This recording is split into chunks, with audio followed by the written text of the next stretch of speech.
చిలక జింక స్నేహం.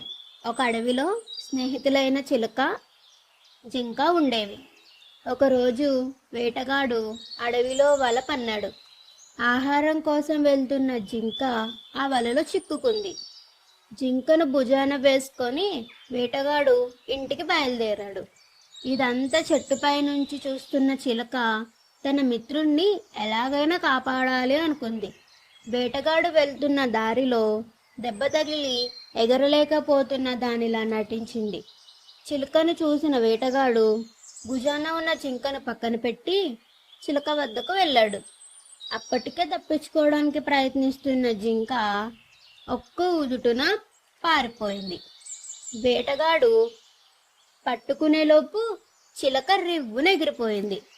నీతి: నిజమైన స్నేహం ఆపదొచ్చినప్పుడు ఎట్టి పరిస్థితుల్లోనూ విడిచిపెట్టదు.